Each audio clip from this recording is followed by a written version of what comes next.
close your eyes and let your thoughts drift across the mountains of northern China, across the folds of time until they settle gently along a ridge of ancient stone.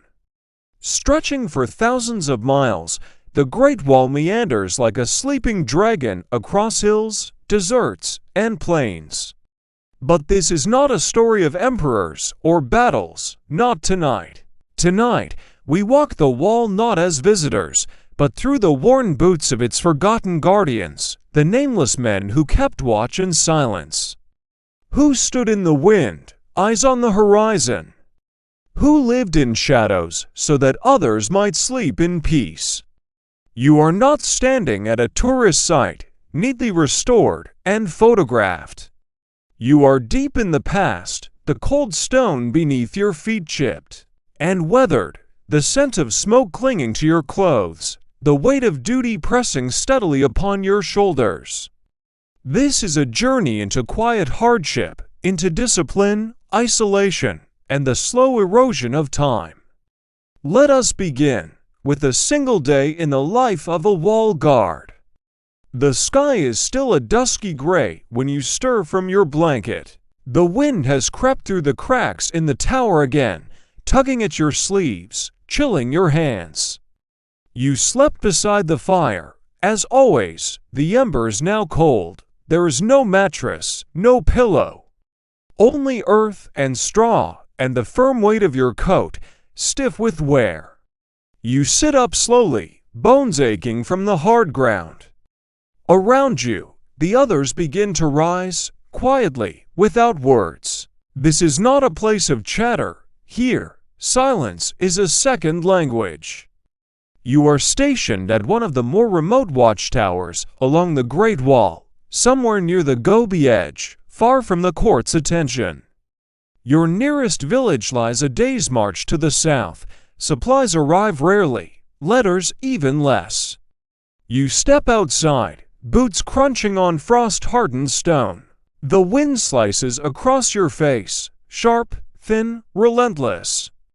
You pull your scarf tighter and begin your first circuit of the wall. From the top of the ramparts, you see the landscape unfold in every direction. To the north, a vast plain stretches into the haze, bare, empty, quiet. To the south, the land dips toward scattered fields and the ghost trails of caravans long past. No enemy today, perhaps none for weeks. But your eyes scan the horizon anyway, always watching, always waiting. Breakfast is sparse, a thin porridge cooked over fire, shared with your fellow guards. Some chew dried radish, others sip weak tea brewed from leaves so reused they carry barely a flavor. There is no complaint, only chewing, swallowing. The rhythm of the day has already begun. Your duties are many, and all of them quiet. You patch stone, mend boots, carve firewood. Sweep the tower floor of sand that's blown in again. You take turns lighting signal fires, even when there's nothing to signal, just to practice, just in case. Midday brings no rest, only the sun, climbing slowly overhead. On some days, if the wind dies down, you can hear the faintest sound of animals below, sheep bells or barking dogs. And sometimes, far off, the beating hooves of a rider too distant to name. The afternoon stretches long. Some guards stand watch, others clean or boil water. Conversation is rare, not forbidden, just unnecessary. You've said all there is to say, long ago. By nightfall, the cold deepens, fires are stoked higher, and you pull your coat tighter. You stand your watch in turns, 2 hours, maybe 3, while the others sleep. Your eyes flick to the stars, always the stars, the only company that never leaves. And in that moment, you understand the rhythm of this place. The wall does not ask for heroism or glory, it asks for constancy, for stillness, for watching a horizon that never changes, even as your face grows older and the seasons move on. This is not a day of excitement, but it is survival.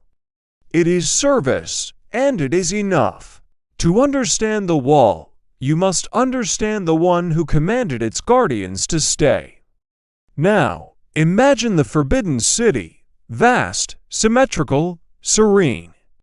Its courtyards lined with red lacquered walls, its roof sweeping like the wings of a phoenix. Here, emperors passed their days surrounded by scholars, attendants, and ritual. But from the very center of this world came an order that echoed all the way to the cold, lonely towers of the northern frontier.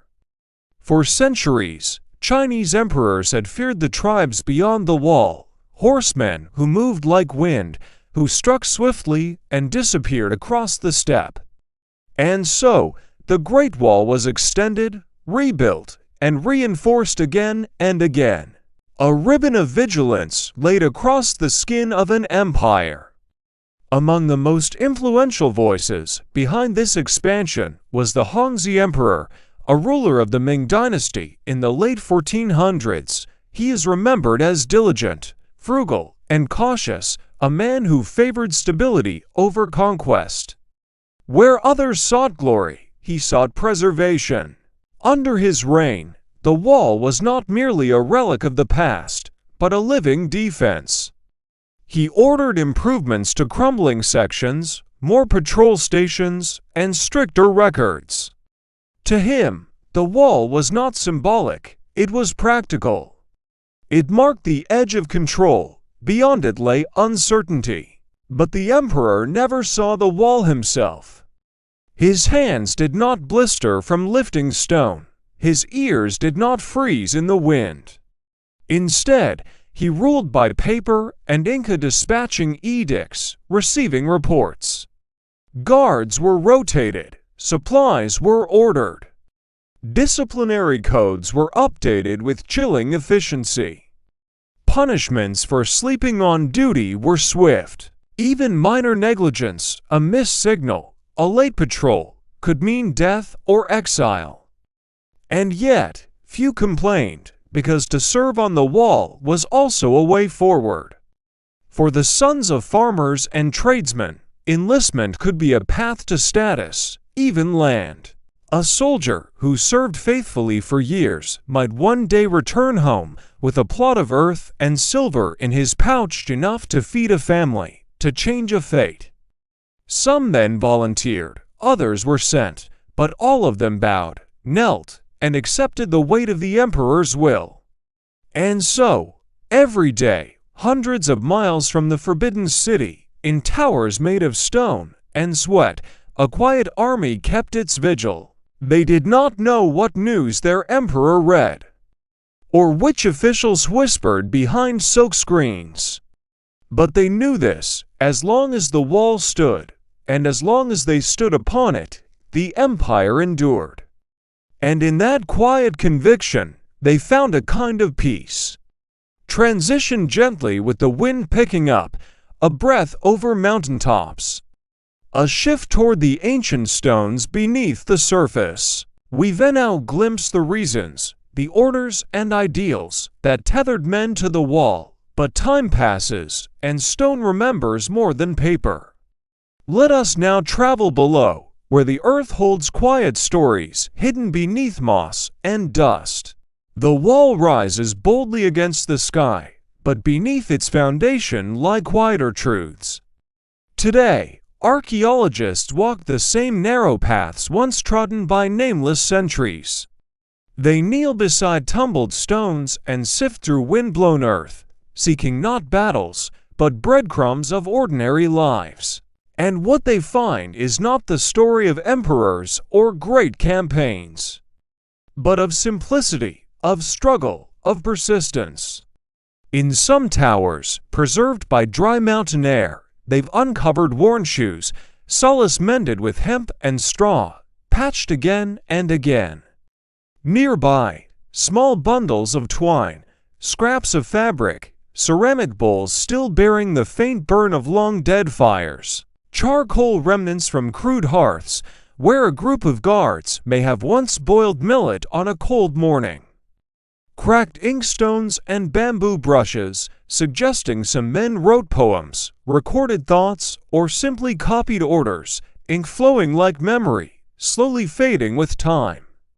In places, archaeologists have found game pieces carved from bone or stone.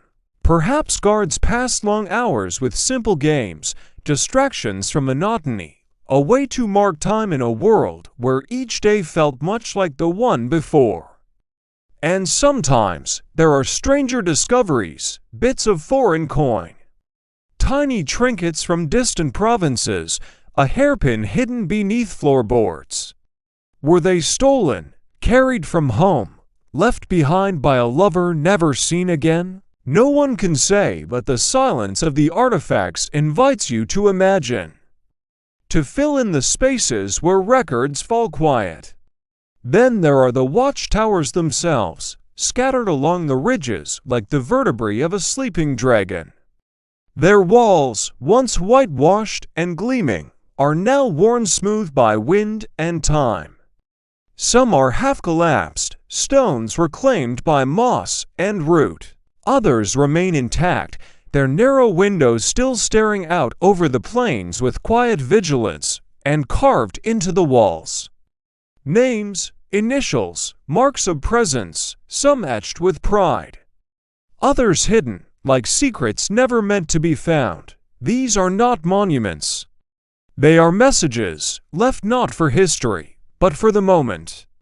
Proof that someone once stood there, watched, waited, endured. The archaeological story of the Great Wall is not just one of grandeur, but of erosion, of lives slowly rubbed away by sun and storm. Yet, in each broken bowl, each forgotten shoe, we hear a whisper, I was here. I stood watch. I mattered. Now, let us return from the dust and artifacts, and look once more at those who lived and breathed along the wall. Let us explore the silent divisions between the officers and the common guards, between those who commanded and those who simply endured.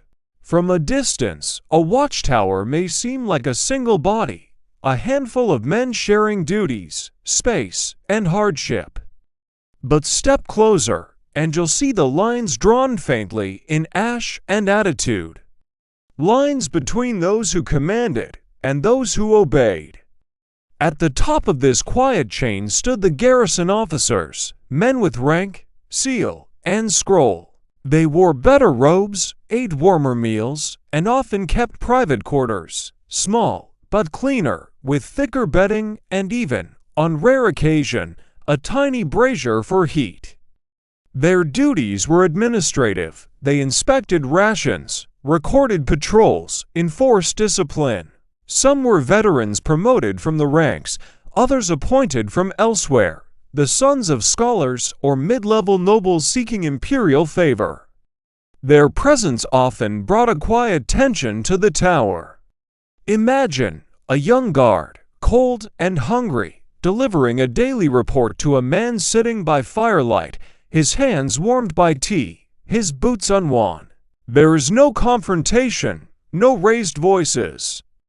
Just the space between them, a vast and silent. Officers dined first, guards ate what was left. Officers received letters from home. Many foot soldiers had no one to write. And when illness came, as it often did in the damp stone towers, officers received herbs and rest, the others carried on. Still, this wasn't luxury. Even for those with rank, life on the wall was lonely.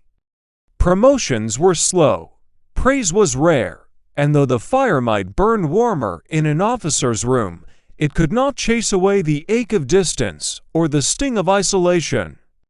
Between the ranks, there were also men who served without swords, cooks, errand boys, sometimes even local peasants conscripted for maintenance. Their presence added layers to the social fabric, not warriors, not commanders, but necessary all the same. And then, occasionally, came the inspectors, bureaucrats from far-off capitals, sent to audit provisions, check morale, and ensure no corruption had crept into the cracks of stone and discipline.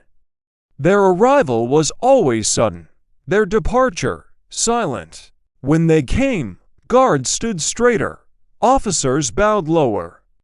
The entire post became a theater, one in which the silent burdens of daily life were momentarily polished for performance.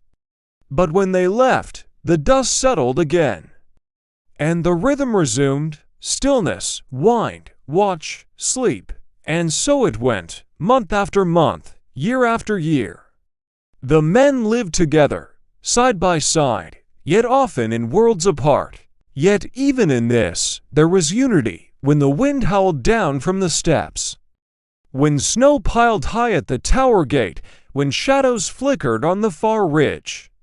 There were no ranks, only eyes watching the horizon.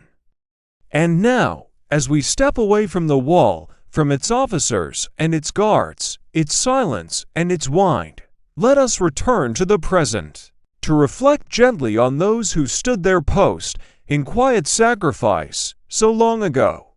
And now, the towers grow quiet again. The fires have burned low, the watch is past. The wind whispers only to the stone, "You have walked the length of a day in another life, a life not gilded in gold or carved in triumph, but etched in discipline, silence, and persistence. A life lived not in glory, but in gray." The guardians of the Great Wall did not ask to be remembered. They left no epics, no shrines, only worn boots, soot-stained bricks, and the soft memory of their watchful eyes fixed always on the edge of the world. Their hardship was slow, steady, enduring. And in that rhythm, that quiet duty, there was a kind of peace.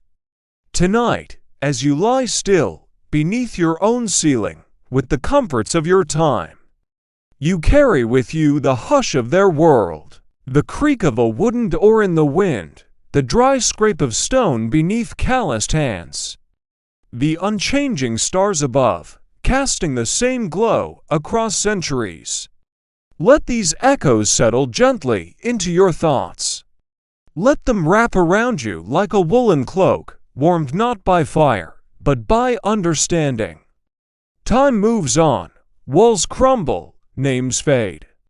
But the stillness remains, and somewhere, beyond the noise and light, a lone guard still stands, watching, waiting, and keeping the night. Sleep well.